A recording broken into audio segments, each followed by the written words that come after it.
The moment the grid fails, a clock starts. Most people don't know this clock exists. Most people don't feel it ticking. They are busy with other things, checking whether their phones still work, looking out the window at darkened streetlights, wondering if this is a temporary outage or something worse. They are thinking about flashlights, about candles, about whether the food in their refrigerator will spoil. They are not thinking about water. And that is precisely why, within 72 hours of a sustained grid down event, water becomes the single most catastrophic threat to human survival in the modern world. Not radiation, not violence, not starvation, but water, the absence of it, the contamination of it, the complete and total collapse of the invisible infrastructure that has been silently delivering safe, pressurized, treated water to your tap every second of every day for your entire life, and which most people have never once stopped to understand, because understanding it was never necessary until now, until day zero. What you are about to understand is not taught in schools. It is not discussed in mainstream emergency preparedness guides in any meaningful depth. It is not something the average prepper channel spends real time on, because real time means confronting real science. And real science is uncomfortable. The truth about water in a grid-down scenario is layered, complex, and deeply unsettling when you follow it to its logical conclusion. It is unsettling because the systems we depend on are far more fragile than they appear, far more electricity dependent than most people realize, and far more vulnerable to cascading failure than any government emergency management document will plainly state. What follows is not speculation. It is engineering. It is microbiology. It is fluid dynamics and chemistry and the hard, documented reality of what happens to municipal water systems when the power goes out and stays out. Let's begin with what you think you know, because what you think you know is almost certainly incomplete.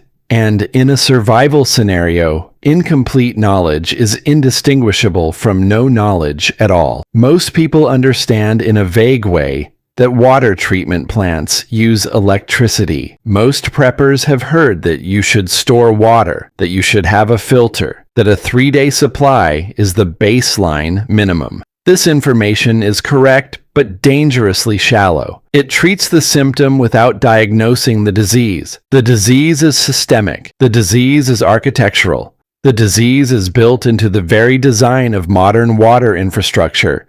And to understand why, you need to understand what that infrastructure actually is. Interconnected, electricity-driven machine that has been running continuously, largely invisibly, for over a century. Continuously, largely invisibly, for over a century, and whose failure you have almost certainly never witnessed and never truly planned for. A municipal water system is not a single facility. It is a network. It begins at a source, a reservoir, a river intake, a groundwater well field, and it ends at your tap. But between those 2 points lies an extraordinary chain of mechanical and chemical processes, each one dependent on the last, each one requiring continuous electrical power to function. At the intake, electric pumps draw raw water from the source. That water travels to a treatment facility where electric-powered chemical dosing systems inject coagulants, typically aluminum sulfate or ferric chloride,